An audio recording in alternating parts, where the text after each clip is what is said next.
It's the Football Playbook with your boy RIC and a place to be. Ric Serritella here. You out there on the 65th edition of the Football Playbook here on the JAKIB Sports YouTube channel. Buckle up. Double chin strap affair as your 11-1 Philadelphia Eagles take care of business against the Tennessee Titans yesterday. Woo, what was that final score? 35-10, something to that effect. I mean, this team, talk about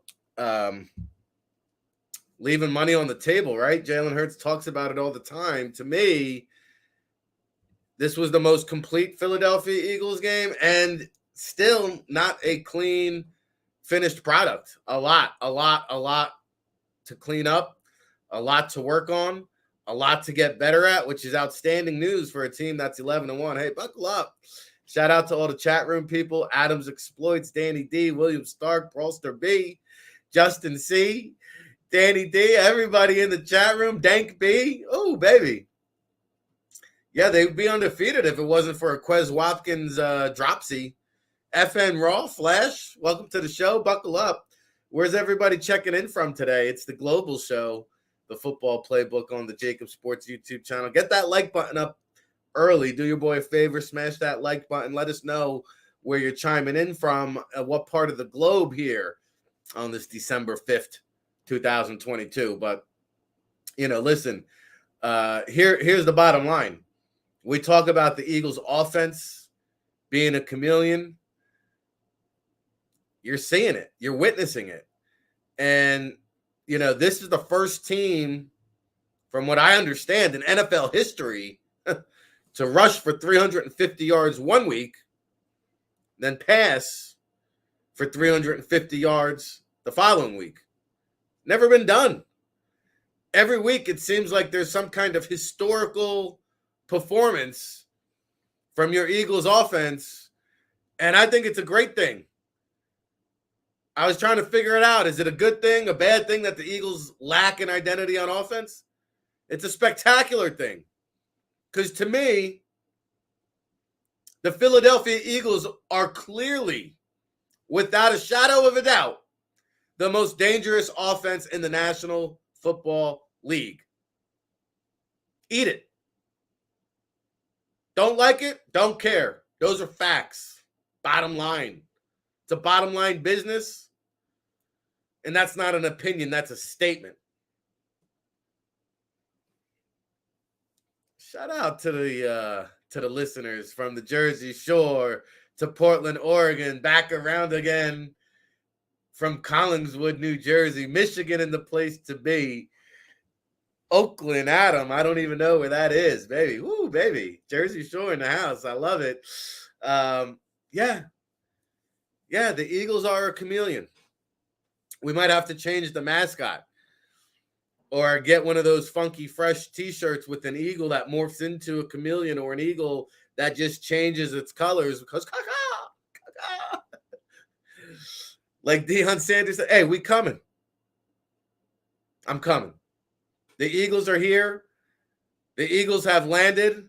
They have served the league and put them on notice.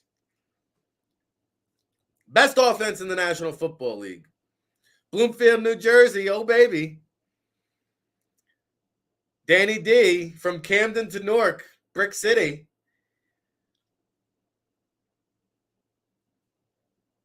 We got Parker Street. We got Bloomfield.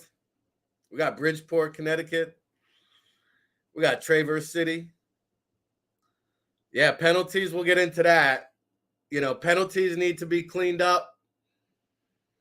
9 penalties in the first 20 minutes of the game. It was a wanky kind of start. 12 penalties overall, 41 penalties in the last 6 games. That, to me, Dallas, Texas, hello, Dynamic Prodigy, welcome to the show. Woo! How about those Cowgirls? Yeah, Drew Nichols, rep your set, baby. I want to know where you're checking in from on this beautiful Monday morning. Yeah, the Eagles offense, 35 after a 40-burger against the Packers. They put up 35 this week, 453 yards. Man. And it's time for my weekly Jalen Hurts. You know, I sat here in August, told you he was the guy, told you he's your franchise signal caller. Hey, guys, if you're not a believer at Jalen Hurts at this stage of the game, you're just a straight up hater. I mean,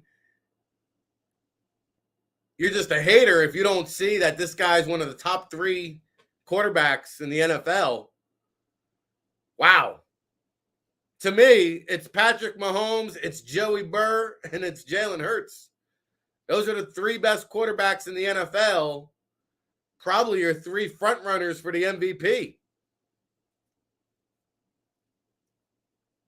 I mean, are you kidding me? 29 out of 39. So all the naysayers are talking about, oh, Jalen can't throw. He runs the ball too much.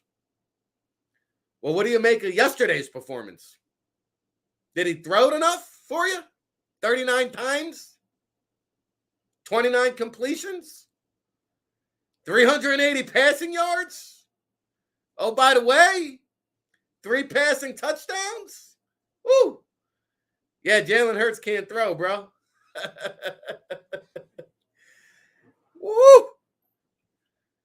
Fired up, baby. Man.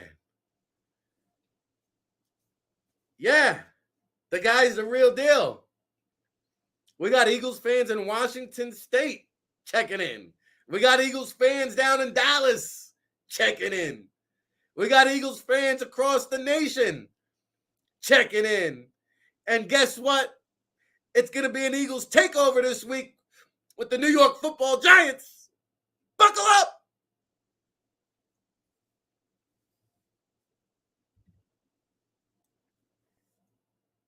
Buckle up. This guy, Jalen Hurts, bro, has got 2,500 yards passing,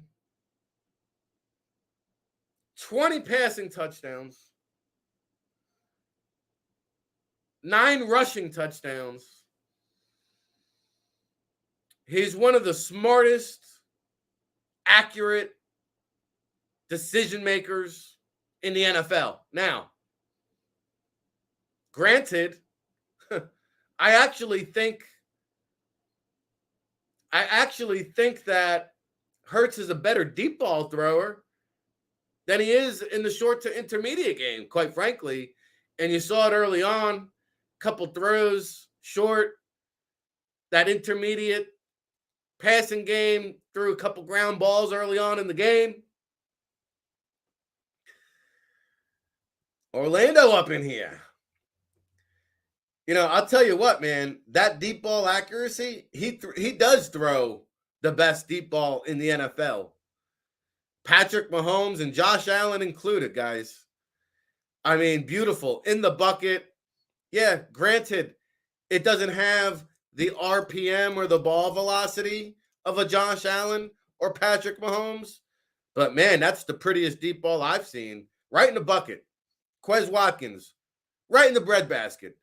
A.J. Brown. Giddy up. Oh, baby. A.J. Brown. Oh, baby, it had to feel good.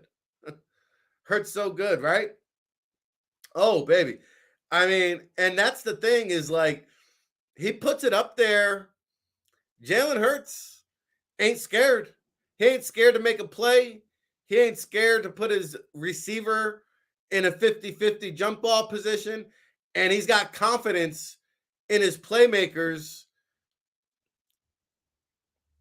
The complete opposite of a guy who's now out for the season, Jimmy Garoppolo in San Francisco. You know, there's the opposite of Jalen Hurts. A guy who's scared to throw downfield. A guy, yes, he can work the short to intermediate part of the game, but man, he can't win the game downfield. Jimmy G is a check down captain check down Jimmy G, which, by the way, how about that Brock Purdy? getting the victory for the 49ers. Jimmy G's season is done, guys. Boom, boom, boom.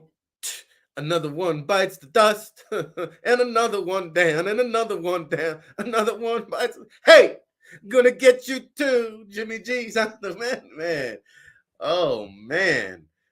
And yes, you're about to have a duo of 1,000-yard receivers.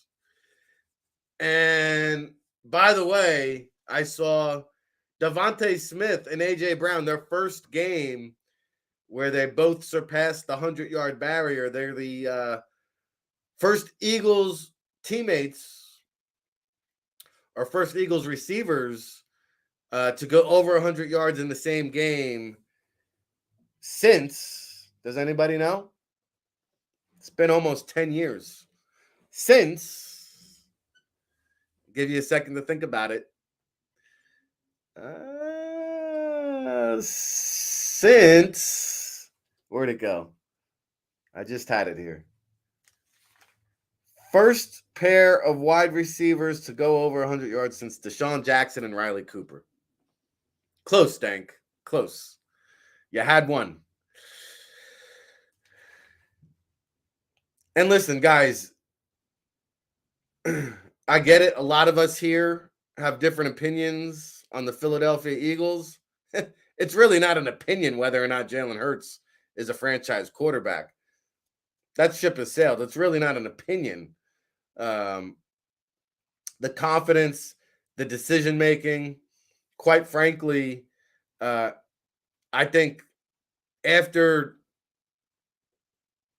the Chiefs losing yesterday, the Dolphins losing yesterday, Tua was in the mix for MVP. Not after that loss.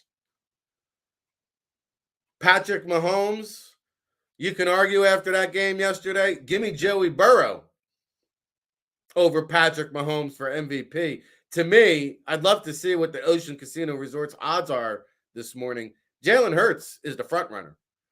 And they got these next-gen stats. Granted, they've only been doing them, I think, since 2016. But during that time, next-gen stats, they have something where they keep track of deep touchdown passes. I guess so many yards, I think 25 plus, whatever it may be.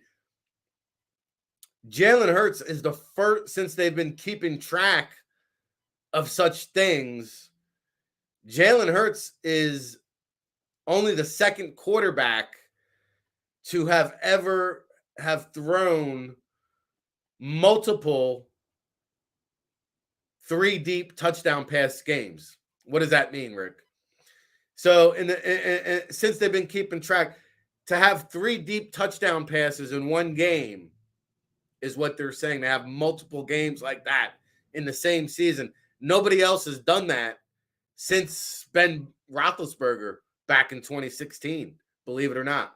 So the stats are backing up the performance.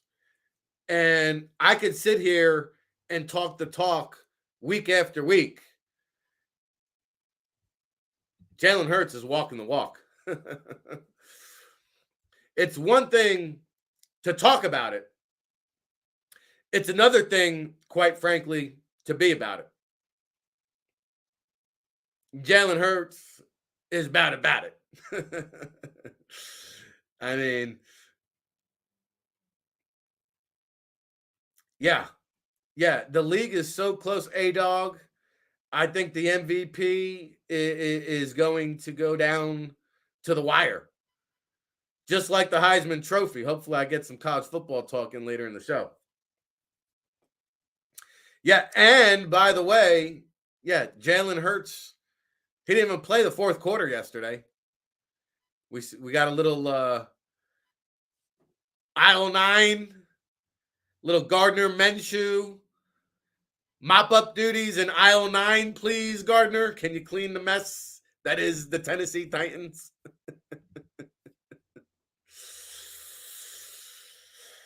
Woo! I saw Mike Vrabel came out and said that the Titans are in a crossroads. Yeah, no kidding. No kidding, coach. No kidding, coach. And to me, I didn't realize this until I watched the broadcast yesterday. I actually thought the Tennessee Titans were a contender. I was fooled. Man, I was fooled. And not to take anything away from this Eagles victory, because I do think it was a quality opponent and a quality win. But I must say that the 7-5 Tennessee Titans had no idea until they flashed this graphic during the broadcast. After that loss, yeah, JC, you got it. They are now 1-5.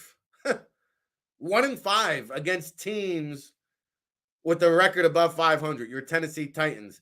This is a fraudulent, this is a fugazi Tennessee Titans team. And I apologize to my listening audience because all last week I sat up here and told you this was a good football team. I was wrong. I was wrong. No, A-Dog, you're wrong. This is not a legit team, man. They're not. The Titans are as fugazi as they come. 7-5? All 6 of their teams are against losers, man. This Titans team hasn't beaten not one quality opponent. Meanwhile, your 11-1 Philadelphia Eagles, yeah, undefeated, 4-0 against teams with a winning record. Plus 59-point differential against teams with a winning record, the Philadelphia Eagles. And a plus 9 turnover. Plus 9 turnover against teams with a winning record. And I get it. Yeah, they damn near beat Kansas City with a backup quarterback. I hear you. That's the NFL. Any given Sunday, playoff football is a little bit different.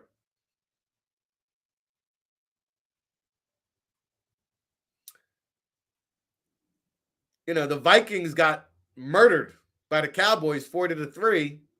They also beat the Buffalo Bills, and they beat a pretty quality team in the Jets yesterday. Now, can the Tennessee Titans go out and beat any given team on any given Sunday? Yeah, so can the Houston Texans, okay? What I'm telling you is, if my money's on the table, I'm not putting it down on the Tennessee Titans.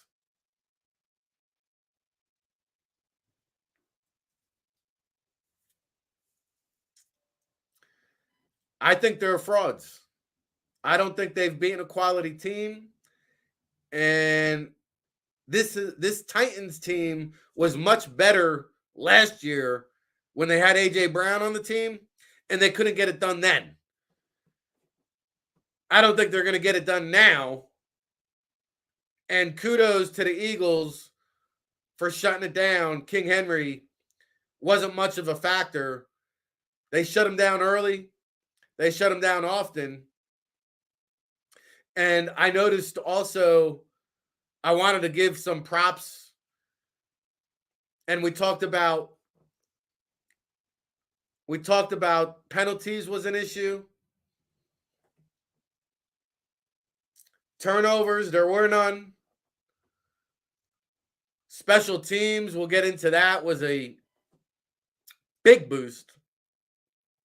But one of the overlooked factors that probably won't get talked about enough are the defensive backs getting their nose dirty in the run game. It was that kind of party. And I noticed early on, right out of the gates, you saw guys like James Bradbury, Josiah Scott, Marcus Epps. The DBs were in there early, making tackles, making plays on King Henry, attacking the ankles, making plays on the legs so that other guys can get in there.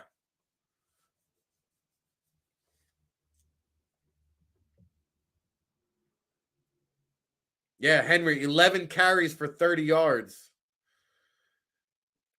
Never thought you'd give props to Jonathan Gannon, Adams exploits. It's about that time. By the way, you know, and Nick Sirianni will meet with assembled media today at 2:45 p.m. Eastern time. So Sports Take will be kind of just wrapping up their show when Sirianni goes live. Big Sills from 3 to 6 holding it down. I'm sure we'll have plenty of reaction.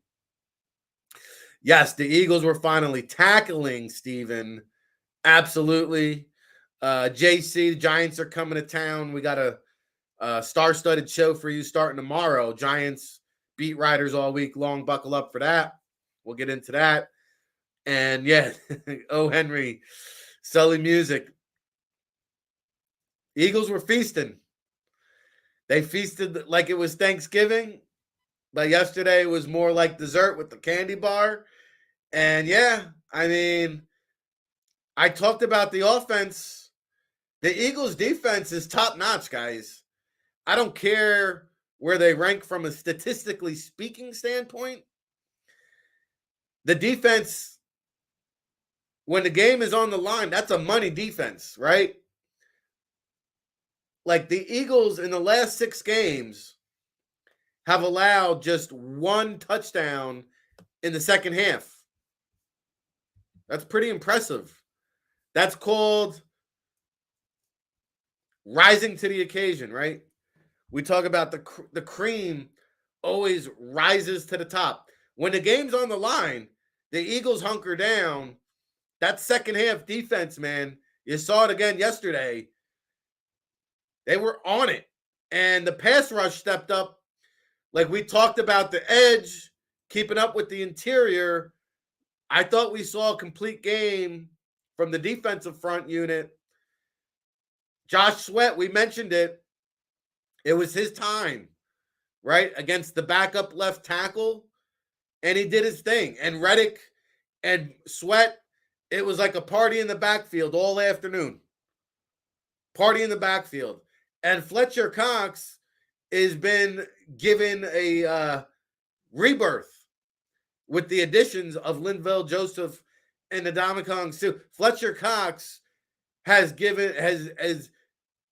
basically been granted a extension because, you know, where he was prior to those signings, playing over 70 snaps a game, that's not where you wanted to have Fletcher Cox. So Jordan Davis back in the fold.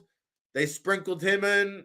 Nakobe Dean had 5 tackles yesterday between defense and special teams. Reed Blankenship deserves a game ball. Yeah, Christian Ellis on special teams. He got activated from the practice squad. It was good to see the usual suspects, but it was outstanding to see some of the other players get into the fold, like Nakobe Dean, like Christian Ellis, like Reed Blankenship, who continues to play at a very high level.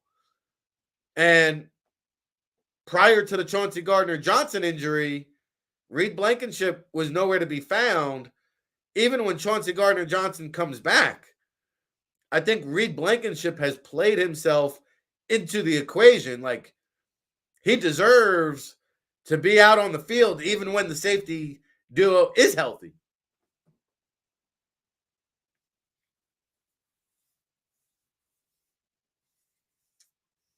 Guys, the Eagles are not going to be this blitzing, attacking defense, and they got it done. I thought the 4-man fronts were quite effective. They don't need to blitz. They don't have to. And I'll tell you what, when you've got that interior defensive line rotation with Cox, and Hargrave played very well. Hargrave is going to the Pro Bowl. I think he leads the interior defensive lineman in sacks. And now you have Fletcher Cox playing at a very high level again. And Linville Joseph and Ndamukong Suh are essentially role players, very high-level role players.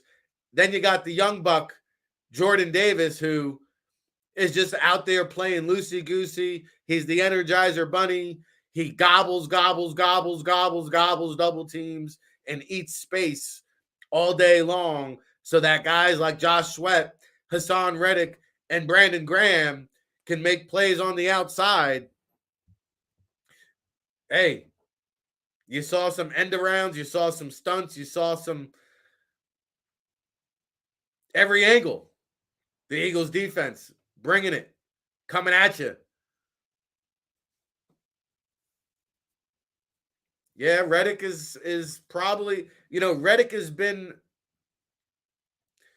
Hargrave was slow at the start of the season. He's come on, I think, as the season worn on. Reddick, I think when you look at the overall body of work, yes, I think he deserves a Pro Bowl invitation. And they're going to select the Pro Bowl rosters. They're going to have a skills competition, so there won't be a Pro Bowl game. But I think Reddick is a Pro Bowl selection this year. He's a little bit more up and down, though. He's been streaky. He's had a couple games where he's just disappeared entirely. But overall, yeah, I think on the defense, put Hargrave in, put Reddick in. I think you could state a very strong case for TJ Edwards and, Slay and Bradbury. Those are 5 guys on defense that could be making that trip. Do they still get the trip to Orlando, or where is it? Vegas this year? I hope so. Yeah, Sully Music, teams are killing you underneath, but it's the bend and don't break philosophy of Jonathan Gannon, and it ain't changing, my friend. It is what it is. And so get used to it. Now, with that being said, they got 42 sacks. They're second in the league. You can argue, and that 49ers pass rush led by Bosa is pretty damn good. Dallas Cowboys pass rush, you saw it last night if you watched that Colts game. Pretty damn good. But I'll tell you what, the Eagles is right up in there. Right up in there. Kaiser White, I don't know if I'd put him in the Pro Bowl conversation, but, he's played solid. Solid. I'll give him that. By the way, we got to get an update on Kaiser White, Quez Watkins, Landon Dickerson. I don't think either player suffered a serious injury, but they all did leave the game at some point due to injury. So we'll see if we can get some updates there. Man, I got notes on notes on notes. It's the Football Playbook here, you out there. Our 65th episode on the JAKIB Sports YouTube channel. Click subscribe, smash that like button. When we come back, man, I got some news that's going to blow your mind. Don't go anywhere.